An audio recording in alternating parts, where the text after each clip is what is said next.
Hey everyone, welcome back to some more Path of Exile, and in today's video I've got a pretty cursed build to showcase. It's an impaling Chainhook assassin, and let me just say, what a terrific skill. In fact, the skill is so powerful, only a single person was able to tame its power by reaching level 100 with it on PoE Ninja for Softcore Harvest, while no one on Hardcore is even using it. Obviously, that's a joke. Chainhook is rather wacky, and the only reason I jumped the gun on it was because a subscriber challenged me to do it. Now, that doesn't mean that I'm gonna take every single challenge that you guys may have, but since we are close to the end of Harvest, I figured I might as well. Maybe we can do something similar for the next league, we'll see. So with that said, if you are new around here, be sure to hit that subscribe button and join us on the channel, otherwise a rating and a comment help spread this cursed video around. And you know what, that will actually be great, because everybody could use some cursed PoE in their life, right? Anyways, as always, you can skip the commentary by following the timestamp on screen or in the comments or in the description below. And with that said, let's pretend like we're back on elementary school during a PE class and we're playing with ropes, because holy fuck does Chainhook resemble that so much.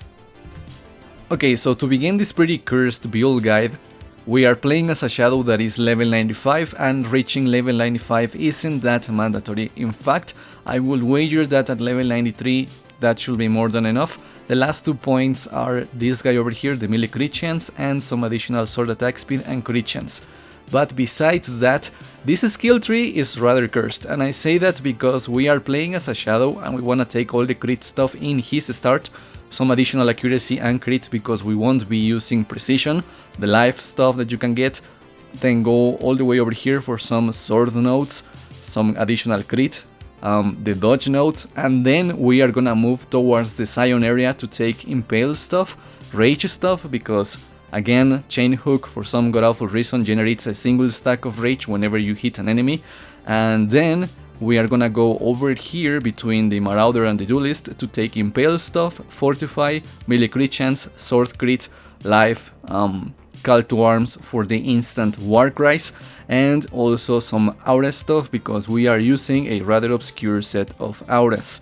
So that's pretty much it for the skill tree. It is a bit weird, but it's pretty self-explanatory. And for jewels on the skill tree, we are using a Watcher's Eye with 2 additional impales while affected with Pride. If you cannot get this, attack damage with Pride, crit multi with precision, attack damage with precision, they are also pretty good. Also double damage with Pride if you want.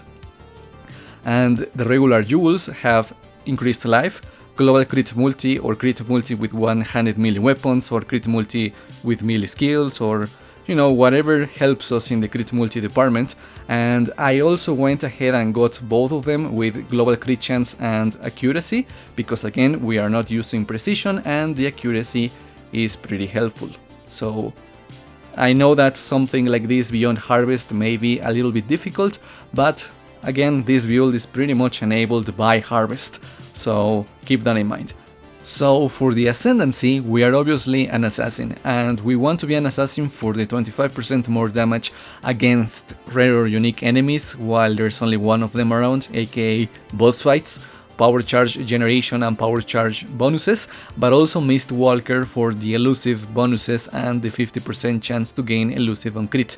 And that is gonna go in hand with the fact that we are using the dodge nodes over here, and since we also get some damage reduction while elusive, we're gonna combine that with the fact that we've got Fortify on the gem setup, alongside endurance charges every time we walk around thanks to Call to Arms, and alongside the Lion's Roar, which is gonna give us some additional fist damage reduction. We are gonna be a bit spongy, not tanky, but spongy, and that is gonna come pretty much in clutch during boss fights, and you're gonna see that from the boss gameplay at the end of the video. But with that said, that is gonna be it for the skill tree, and now it's time to jump into the gear setup. So yeah. Okay, so for the gear that the character is using, we are actually gonna be reusing a lot of gear from the last character, the Zion Flicker Strike, especially in the realm of the boots, the weapons, and the rings and the belt, because everything else is self-crafted or bought. But I wanna start off with the weapons because we are gonna be using the Saviour and a Paradoxica, and you could use a rare rapier with 450 physical DPS or more instead of the Paradoxica, but a Paradoxica like this is pretty cheap, which is why I am using this guy again. And for the main weapon, which is the Saviour, I wanted to scale or rather stack as much damage as possible, and the Saviour enables that. And since the power sword is like budget friendly nowadays, there was no reason not to reuse it again, and since I already had it and I had plenty of gear for physical damage builds, I decided to make this concoction, and this is why I am mostly using both of these guys. And I would wager that using something different is probably gonna be less damage in the end, and it's gonna make this feel a bit more cursed than it already is. So moving on to the body armor, we've got quite the body armor. We've got an assassin's garb with life, a resist, some dexterity which is irrelevant, the enemies you kill explode, the 10% chance to gain a frenzy charge on hit, and lightning resistance, alongside an increased life and maximum mana that I crafted myself. And I got lucky crafting this because I had an Awakener Sword and I needed a new body armor instead of the Astral Arras that I keep using this entire league, which is why I decided to craft this Assassin's Garb, and this is pretty much my RNG for the rest of every single league from now on, because this guy rolled pretty nicely and it was pretty easy to finish it off.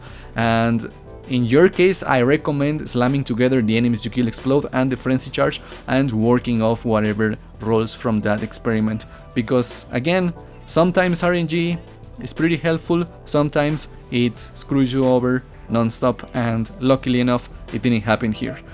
The first ring has life, melee fist damage, or rather physical damage to attacks, melee damage, global crit multi, chaos race, and vulnerability. This is pretty much your dream ring if you use Path of Building for your characters, and in your case I will actually recommend working off vulnerability, life, and maybe resistances on your ring, and if possible getting the additional stuff through the use of the garden or the crafting bench. I know that my ring is a little bit special. I know that there are dogs barking outside and hopefully they are not getting picked up by the microphone, because god damn it, this is already pretty cursed as it is. But in your case, again, work off life, vulnerability, maybe some resistances, and if possible some damage. If you can't get something one-to-one, don't sweat it. This is just a luxury and it is harvest enabled, so yeah. The other ring is a Circle of Guild with Herald of Purity buff effect and fist damage while affected by Herald of Purity. And in your case, you should start off from that and try to get similar implicits or better, you know, crit chance, fist damage attacks, maybe more attributes, maybe more fist damage, whatever, but try to get something as close to this. And at the end of the day, the Circle of Guild is mandatory because we are gonna use Herald of Purity. I was gonna say Circle of Guild, but no, Herald of Purity. And moving on to the belt, we've got an Elder Influenced Stygian Bias with life, global fist damage, increased life, resistances, and melee damage during any flask effect. Crafting something like this late into the league is probably your best bet, because if there is some on trade right now, they are pretty goddamn expensive. They always were pretty expensive throughout the league, and I would recommend again that if you are playing Harvest, even though we are 1 week away from it going away, you craft it yourself, because it's a pretty, you know, special kind of belt, and getting those modifiers for cheap isn't gonna be easy. So yeah, the jewel on the belt, life, global crit multi, and accuracy, and I recommend going for accuracy as much as possible because we are not using precision and we could definitely use more accuracy on this guy. For the gloves, spike gloves with life, resistances, and I crafted the fist damage leached as mana by spamming, you know, physical modifiers until I got it, because we do not have any other source of mana leech and we need that, so you absolutely need this modifier, and that is like no questions asked, that is mandatory. Moving on to the boots that we use, we've got life, resistances, movement speed, tailwind, and they are two-toned boots. And I am using these guys because I already had them, and also because tailwind was something that was relatively easy to acquire in Harvest, and since we need the speed during especially single target, there was no reason not to reuse them, and that is why they are here. In your case, getting something as close to mine is probably gonna be rather difficult, so if you can get something with the life and the resistances and maybe from 15 to 25 movement speed, that should be more than enough. So yeah. For the helmet, we've got a helmet that is Warlord influenced, Harvest enabled because it has life, a maximum power charge, global crits multi, resistances, and Pride has 10% reduced mana reservation as the enchantment. Optimally 15% reduced mana reservation, but I was only able to get this one, and I crafted it myself by using the garden with the critical modifiers are more common, and I know that this is, you know, some of the beautiful abuse of harvest in play, and in your case, if you are playing this outside harvest, try to keep it a little bit realistic, because getting something like this is gonna be rather difficult. So yeah. And for the amulet, we've got a Lampis amulet that has life, feast damage to attacks, global crit multi, resistances, and Pride has 25% reduced mana reservation. I crafted this guy using Harvest. How?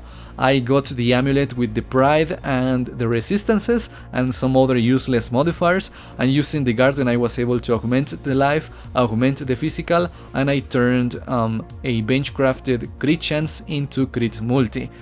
Is that gonna be possible outside Harvest? Probably not, and in your case you should just prioritize the life and the Pride mana reservation, maybe a resistance, and if possible try to bench craft anything that may be of any use to your character, because getting something like this is gonna be rather impossible, and again it is Harvest enabled like most of the gear that the character is wearing. And finally for flasks, we've got a Bottle Faith because I got one a couple days, weeks ago, I don't even remember, and it is again over here, an Onslaught Flask and a Lion's Roar. If you cannot get the Bottle Faith, go for a Sulfur Flask. And for gem setups on the body armor, Chainhook linked to Brutality, Fortify, Multi-Strike, Impale, and Close Combat. Now Multi-Strike is the weird one because some people will tell you that faster attacks is probably a better option, since Multi-Strike tends to put you in some very awkward positions, especially when throwing the chain, but at the end of the day, when single target comes around, Multi-Strike is gonna help you lots, which is why I decided to go that route. Moving on to the helmet, we've got Ancestral Protector, Vaal Ancestral War Chief, Empower level 4, and Maim. We are using this setup because we have Panopticon on the amulet, since Panopticon buffs the Ancestral Protector and the Vaal Ancestral War Chief, and we deal more damage when both of them are up, especially during single target, which is why we are empowering them even further with the Empower and the Maim. And on the gloves we've got Pride, Herald of Purity, Flesh and Stone, linked to Enlighten level 3, Enlighten level 4 if possible, but that is one Aura setup. The other one is just a Dread Banner and Berserk. And finally on the weapons we've got the Ice Golem, Blood Rage, and we've got Enduring Cry and Flame Dash linked to Second Wind. And that is gonna be it for this character. I am going relatively fast because I wanna keep this video short, which is why I may have skipped on some details, but if you have any questions, let me know down there in the description below. Besides that, that is gonna be it for this character.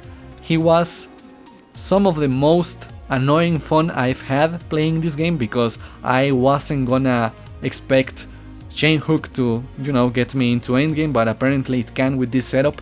I don't know if it's gonna be possible to do something similar outside Harvest, so if you're still playing and you wanna do something wacky, go ahead, do this, because by goodness, or goodness gracious, rather, this is pretty cursed, and I've been saying that throughout the video a lot. But that's gonna be it for me today. Thank you so much for watching, have a nice weekend, subscribe if you haven't done so already, otherwise a rating and a comment help spread this beautiful video to other people on this beautiful website.